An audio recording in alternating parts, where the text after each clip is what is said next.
Historien jeg skal fortelle vil vise hvordan kjærlighet kan være en illusjon og lære oss ting vi aldri forventer. Min kjæreste visste meg at kjærlighet kan være en illusjon. Mitt navn er Emil, jeg er 29 år gammel og bor i Oslo. Jeg trodde alltid at forholdet mitt med Hadda ville være sterkt, en trygg havn midt i livets stormer. Vi hadde et rolig liv, delte morgener på kaféer i sentrum av Oslo, gikk turer langs Akerselva i helgene og utforsket gamlebyens smale gater og fargerike hus som minnet oss om byens sjarm og historie. Jeg kunne aldri forestille meg at Hadda ville gjøre noe som ville forandre alt for alltid. Hun overrasket meg en kveld da vintervinden blåste gjennom Karl Johans gate og snøen dalte stille. Hadda så på meg med de brune øynene jeg trodde jeg kjente, og sa at hun ønsket å prøve et åpent forhold. Først prøvde jeg å forstå, tenkte at det kanskje bare var nysgjerrighet eller en fase med refleksjon over oss to. Jeg, Emil, som alltid hadde verdsatt lojalitet og nærhet, aksepterte nølende, i troen på at kjærlighet ville beskytte oss. De første dagene prøvde jeg å holde meg rasjonell, fokusert på jobb og prosjektene i vårt liv sammen. Men en merkelig følelse begynte å vokse. Hun virket fjernere, smilte mindre når hun kom hjem, og hver gang telefonen hennes vibrerte, trakk Hadda seg unna som om hun skjulte noe. Når jeg gikk gjennom Oslos gater, luktet sjøluften blandet med snøen, og jeg så på båtene ved bryggen, kunne jeg ikke riste meg klumpen i brystet. Hver liten endring i hennes oppførsel virket som et stille varsel jeg ikke kunne ignorere. En fredag avtalte vi å spise middag i sentrum. Hadda sa hun måtte stikke innom en kafé ved Akerselva før hun møtte meg, men det var noe i stemmen hennes som ikke virket oppriktig. Hjertet mitt slo raskere. Den kalde vinteren virket mindre intens enn angsten som vokste inn i meg. Jeg kom til restauranten og så henne sitte alene, med en rød kåpe som lyste mot snøen og den grå himmelen. Blikket hennes var fjern, som om hun så på meg, men samtidig ikke var til stede. Jeg prøvde å starte en samtale, snakke om dagen, om jobb og rutiner, men svarene var korte, mekaniske, uten følelse. Hver gest, hver pause i talen, virket øvd. Jeg følte verden min smuldre i stillhet, mellom lyden av lett regn mot vinduene og refleksjonene fra vannet ved bryggen. Da innså jeg at noe var galt. Det var ikke bare avstand, det var hemmeligheter skjult bak smil jeg hadde stolt på. Smerten begynte å sette seg, og en beslutning tok form i mitt sinn. Jeg måtte finne sannheten, uansett hva det kostet. I dagene som fulgte prøvde jeg å opprettholde normaliteten, men hver melding på Haddas telefon gjorde meg urolig. Hjertet mitt slo raskere uten noen åpenbar grunn. Når jeg gikk gjennom Oslos gater, forbi kaféene og brosteinsgatene i gamlebyen, virket hver detalj å forsterke min angst. Lukten av sjø blandet med den kalde brisen fra fjorden virket nå mer skarp, nesten som om den speilet spenningen som vokste inni meg. En ettermiddag la jeg merke til noe jeg ikke kunne ignorere. En felles venninne, Helene, la ut et bilde fra en jazzbar i sentrum, Jazzcafé Blå, kjent for sine kvelder med levende musikk. I bakgrunnen av bildet var Hadda, leende, med et glass vin, sammen med en blond mann jeg aldri hadde sett før. Magen min knyttet seg. Jeg prøvde å rasjonalisere, tenkte at det kanskje bare var vennskap, men hver gest i bildet virket intim, hvert smil virket øvd. Sinne og smerte begynte å brenne inni meg, som den kalde vinden fra nord som skjærer til benet. Jeg begynte å legge merke til mønstre. Hadda sa hun var opptatt med møter eller universitetsarrangementer, men dukket opp på steder jeg ikke kjente til. Unnskyldningene hennes virket overbevisende, men instinktet mitt, som sjelden tar feil, sa at noe var galt. En søndagsmorgen bestemte jeg meg for å følge henne diskret. Jeg så Hadda gå gjennom smale gater i sentrum, krysse Akerselva, og gå inn på en liten kafé skjult mellom gamle håndverksbutikker. Den blonde mannen fra bildet var der, smilende og med armen nær Hadda på en intim måte. Hver detalj forsterket følelsen av svik. Jeg satte meg på en benk i nærheten og observerte vannets bevegelse i elven og båtene som langsomt vippe. Snøen dalte sakte og skapte en kontrast til kulden jeg følte i brystet. Hver gest fra dem var en stille bekreftelse på at min verste frykt ble virkelighet. Båndet vi hadde bygget gjennom årene smuldret raskt, og jeg følte meg maktesløs overfor noe jeg aldri hadde forestilt meg å møte. På slutten av dagen gikk jeg hjem, og hver skritt føltes tyngre enn den forrige. Jeg tenkte på å konfrontere henne, men visste at jeg trengte konkrete bevis før jeg tok en beslutning. Diskret installerte jeg en liten sporingsapp på telefonen hennes, uten at hun la merke til det. Dagen etter avslørte en rekke møter og bevegelser klart at Hadda levde et dobbeltliv, uten å bry seg om min smerte. Hver lokasjon, hver kafé eller bar hun besøkte, bekreftet den harde realiteten. Forholdet vårt ble ødelagt rett foran øynene mine, og kvinnen jeg elsket hadde valgt å lyve.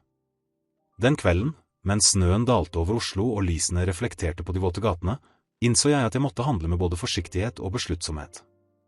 Følelsen av svik var overveldende, men en indre styrke begynte å vokse. Jeg måtte oppdage hele sannheten før jeg tok noen beslutning om min fremtid.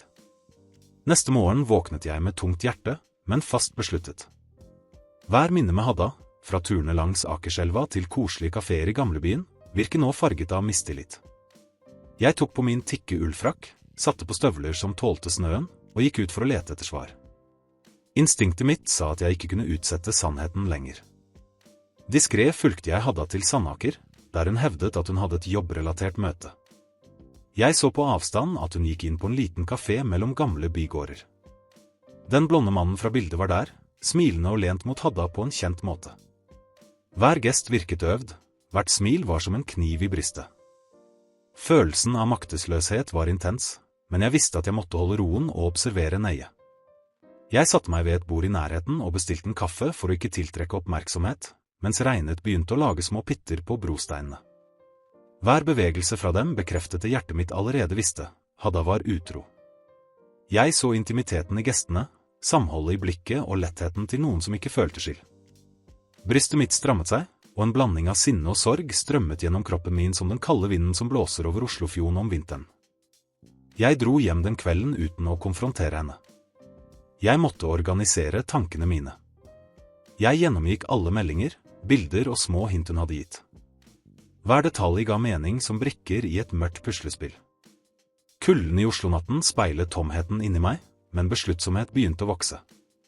Jeg måtte handle med klarhet og planlegge hvert skritt nøye før jeg tok noen drastisk beslutning. De påfølgende dagene konsentrerte jeg meg om å observere mønstre.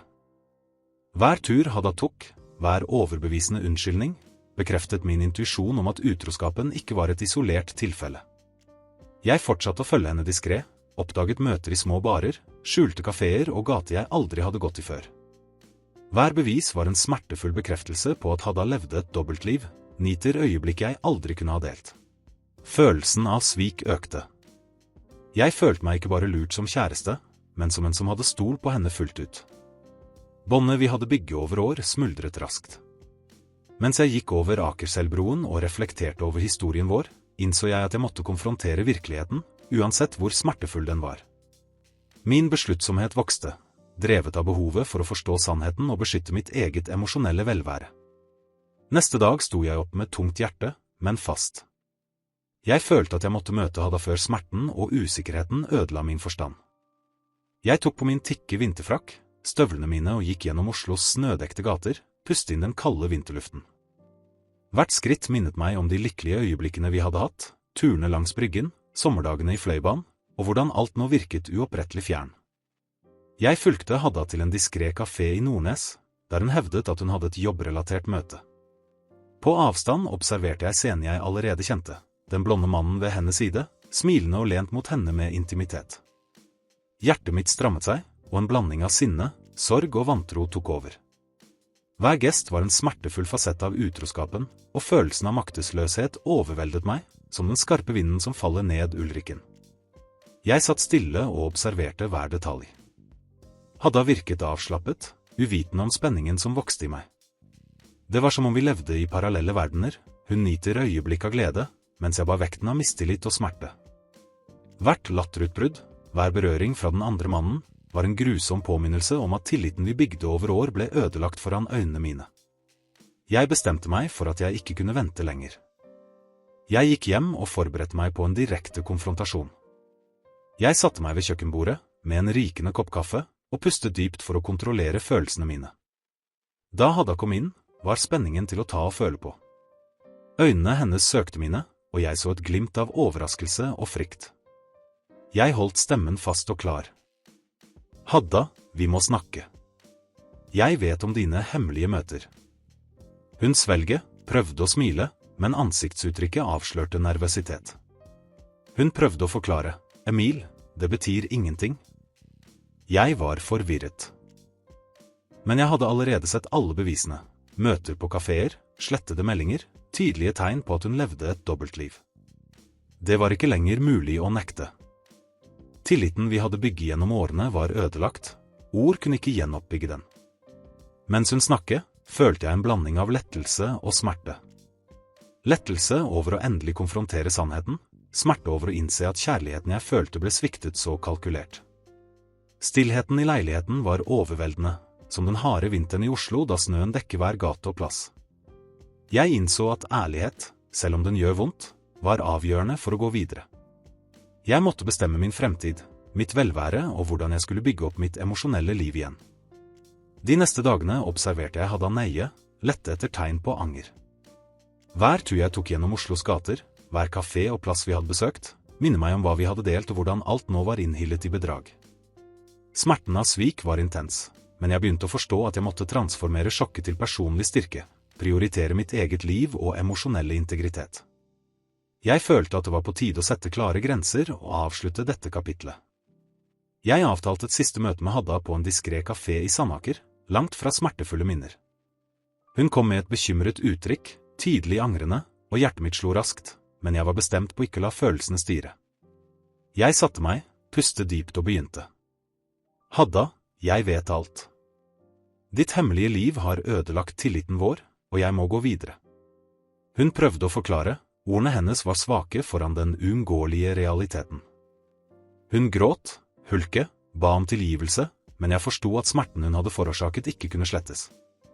Hjertet mitt var tungt, men besluttsomheten om å beskytte mitt eget velvære og min verdighet ble styrket med hvert øyeblikk. Jeg måtte prioritere mitt eget liv, min lykke og emosjonelle frihet. De påfølgende dagene fokuserte jeg på å gjenoppbygge min rutine. Jeg gikk turer i Bymarken, oppdaget skjulte kaféer i Oslos historiske gater og dykket inn i nye hobbyer som ga meg glede og fokus.